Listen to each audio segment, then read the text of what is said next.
അന്നത്തെ കാലത്ത് നമ്മൾ കേട്ടോണ്ടിരുന്ന ഒരു കാര്യമാണ് നിങ്ങള് മാപ്പിളപ്പാട്ടിനെ കൊന്നു എന്നുള്ളത്, ഇപ്പോഴും പറയുന്നത് കൊന്നു കളഞ്ഞെന്നുള്ളത്. ശരിക്കും അങ്ങനെ എന്താ അങ്ങനെയുള്ളവരോട് പറയാനുള്ളത്? ഞാനതിന് മറുപടി പറയട്ടെ. ആ ഒരുപക്ഷെ മാപ്പിളപ്പാട്ട് എന്ന് പറയുന്ന ഗാനശാഖയ്ക്ക് CD ആയിട്ട് വിപണന മേഖലയിൽ ഇറങ്ങുമ്പോൾ മാർക്കറ്റിങ്ങിൽ ടാക്സ് ഇല്ല എന്നാണ് എൻ്റെ വിശ്വാസം. അതൊരു ഫോക്ക് ഐറ്റമാണ്, നാടൻ കലകളിൽ പെടും. 100-500 കൊല്ലത്തെ പാരമ്പര്യമുണ്ട്.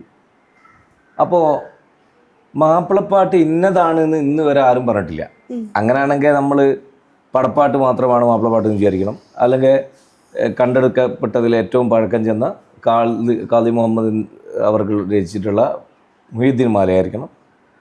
അല്ലെങ്കിൽ ചന്ദിരസുന്ദരിമാല ഹലീമ ബീവി രചിച്ച അതായിരിക്കണം. ഏതെങ്കിലും ഒരു കാറ്റഗറി മോയിൻകുട്ടി വൈദ്യർ സാഹിബിൻ്റെത് മാത്രമായിരിക്കണം. അല്ലെങ്കിൽ പിന്നെ കുഞ്ഞായി മുസ്ലിയാർ എഴുതിയിട്ടുള്ളതായിരിക്കണം. അല്ലെങ്കിൽ പിന്നെ ചേറ്റുവായി പരീക്കുട്ടി, അങ്ങനെ കണ്ട കുറേ കവികൾ, നല്ലോണം ബീരാനിക്ക, ഇവരെല്ലാം വ്യത്യസ്ത തലങ്ങളിലുള്ള മനുഷ്യൻ്റെ നിഖില ജീവിത മേഖലകളിലെയും ടച്ച് ചെയ്യുന്ന വിഷയങ്ങളെ പ്രതിപാദിച്ചു. അതിൽ പ്രവാസവും വിരഹവും പ്രണയവും പിന്നെ സാമൂഹിക പ്രതിബദ്ധതയുള്ള പാട്ടുകൾ, സൗഹൃദം, പിന്നെ പ്രകൃതി ദുരന്തങ്ങൾ, പ്രതീക്ഷകൾ, പിന്നെ എങ്ങനെ പറയണം, എല്ലാ കല്യാണം, അങ്ങനെ കണ്ട മനുഷ്യൻ്റെ എല്ലാ വികാരങ്ങളെയും പ്രകൃതിയിൽ സംഭവിക്കുന്ന പല സംഭവങ്ങളെയും പ്രതിപാദിച്ചിട്ടുണ്ട് മാപ്പിളപ്പാട്ടിൽ.